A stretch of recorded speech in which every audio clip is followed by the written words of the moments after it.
Iran कितना मजबूत है।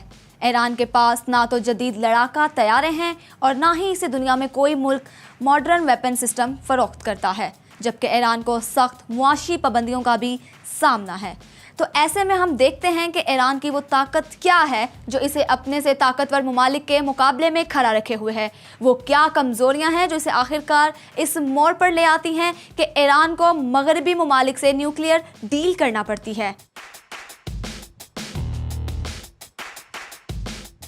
ईरान की सबसे बड़ी ताकत इसका जोग्राफिया है। ईरान खलीज फारिस के किनारे पर वाक़या है। ये जगह ना सिर्फ खुद तेल से मालामाल है बल्कि दुनिया के 40% तेल की सप्लाई का रास्ता भी यही है। अगर ईरान किसी तरह तेल की सप्लाई का रास्ता बंद कर दे तो आलमी मईशत को शदीद धचका लगेगा। इसीलिए अमेरिका के जंगी बहरी बेड़े इस इलाके में मुस्तकिल डेरे डाले हुए हैं ताकि सप्लाई लाइन को किसी भी मुमकिन मुहिम जो इसे बचाया जा सके। ये जंगी बेड़े ईरान के लिए मुस्तकिल खतरा और चैलेंज हैं। ईरान की एक और बड़ी कमजोरी इसकी इनकलाबी और नजरियाती हुकूमत है, जिसकी वजह यह है कि ईरान की मौजूदा हुकूमत अमरीकी मफादात के खिलाफ इनकलाब के नतीजे में कायम हुई थी। इस नजरियाती मौक़िफ़ की वजह से ईरान अपने हमसाया ममालिक के तनाज़ात में गैर जानिबदार रहने की बजाय फरीक बन जाता है। ईरान के इराक़ की मौजूदा शिया हुकूमत, शाम के सदर बशार अल असद, लबनान की तंजीम हिज़्बुल्लाह और फ़लस्तीनी तंजीम हमास से गहरे ताल्लुकात भी इसी वजह से हैं। ईरान इसराइल के खिलाफ इन ममालिक और ग्रुपों की फ़ौजी और मुआशी मदद भी करता है। अरब मुसल्लह तंजीमें हिज़्बुल्लाह और हमास ईरान साख्ता मिसाइल्स को इसराइल के खिलाफ इस्तेमाल करती हैं। यही वजह है कि अमेरिका, इसराइल और सऊदी अरब ईरान के खिलाफ कई महाजों पर आमने सामने हैं। जिन महाजों पर ये ममालिक ईरान से खुली लड़ाई लड़ रहे हैं, इनमें शाम, यमन और फ़लस्तीन शामिल हैं।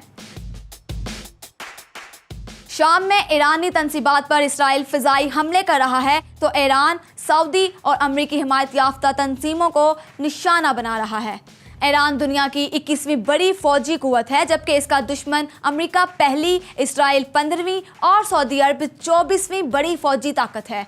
ईरान का दिफाई बजट सिर्फ 6 अरब 30 करोड़ डॉलर है, जबकि इसके नंबर 1 दुश्मन अमरीका का बजट 587 अरब डॉलर, इसराइल का 15.5 अरब डॉलर और सऊदी अरब का दिफाई बजट 56 अरब 70 करोड़ डॉलर है। और हम जानते हैं कि पाकिस्तान का दिफाई बजट 9.5 अरब डॉलर के करीब होता है।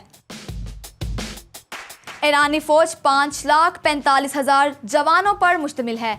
ईरानी फोर्सेस का सबसे ताकतवर हिस्सा इनकलाबी गार्ड्स हैं, जिनकी तादाद 1 लाख है।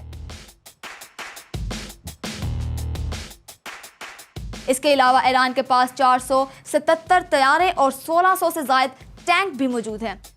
सख्त पाबंदियों के बावजूद ईरानी फौज अरब खित्ते में इसराइल और मिस्र के बाद तीसरी सबसे ताकतवर फौज मानी जाती है। ईरान को चूंकि पाबंदियों की वजह से दूसरे ममालिक से जदीद असलहा नहीं मिलता, इसलिए उसने रवायती असलहे की कमी को मिसाइलों से पूरा किया है। इस वक्त ईरान शॉर्ट रेंज और लॉन्ग रेंज मिसाइल तैयार कर रहा है, जिनकी रेंज 300 से 2500 किलोमीटर तक है। इन मिसाइल्स को ईरान अपनी फौजी परेड में फखरिया तौर पर पेश करता है। ईरान लड़ाका तैयारे, टैंक, हेलीकॉप्टर, बहरी जंगी जहाज, आबदोजें, ड्रोन्स और दीगर असलहा भी तैयार करता है। लेकिन आलमी माहिरीन का मानना है कि ईरान की जंगी टेक्नोलॉजी पुरानी तर्ज की है, इसलिए खुली लड़ाई में यह हथियार मॉडर्न वेपन सिस्टम का मुकाबला नहीं कर पाएंगे। देखो सुनो जानो की नेशन पावर सीरीज में आप जान चुके हैं कि मुल्कों की ताकत सिर्फ असलहा बरूद नहीं होती, बल्कि इनके आलमी ताल्लुकात इनकी ताकत का अहम तरीन हिस्सा होते हैं। तो ईरान के आलमी इत्तेहादियों में चीन और रूस सरफहरिस्त हैं, लेकिन आलमी पाबंदियों की वजह से वो भी ईरान को असलहा या टेक्नोलॉजी खुलेआम फराहम नहीं कर सकते। ताहम ईरान के मगरबी ममालिक से न्यूक्लियर डील के बाद जब पाबंदियां नरम हुई तो 2016 में रूस ने ईरान को दिफाई निज़ाम S-300 फ्राहम किया था। ये तैयारा और मिसाइल शिकन निज़ाम है जिसकी ईरान को मुमकिना इसराइली हमलों से बचाव के लिए सख्त ज़रूरत थी। ईरान की फौजी ताकत में एटमी हथियार शामिल नहीं, क्योंकि मगरबी ममालिक से डील के बाद ईरान ने जौहरी हथियारों की तैयारी एलानिया बंद कर दी है।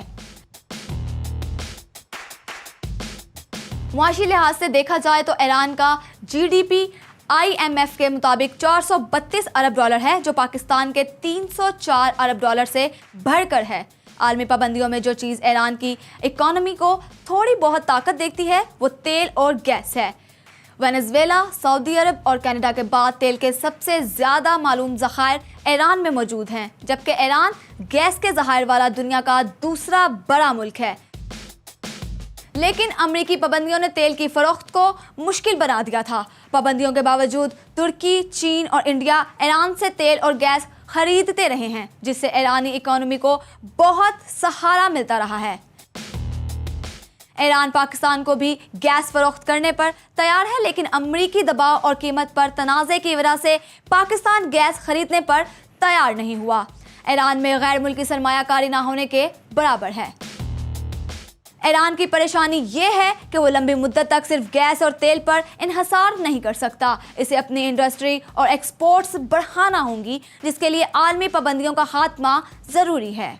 अपने मसाइल की वजह से ईरान एक बड़ी सियासी कुव्वत तो नहीं बन सका, लेकिन इराक, शाम, लबनान, गजा और यमन बहुत हद तक ईरान के सियासी असर में हैं।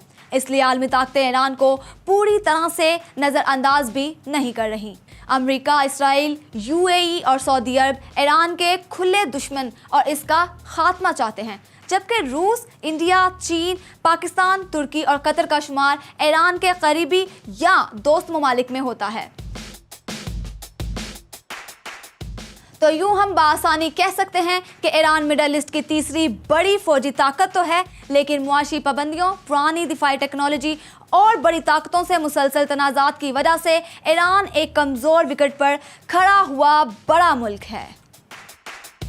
अगली एक साथ बर वक्त देखने के लिए देखो सुनो जानो को सब्सक्राइब कीजिए, बेल आइकन पर जरूर क्लिक कीजिए ताकि हर अपडेट आपको बर वक्त मिल सके।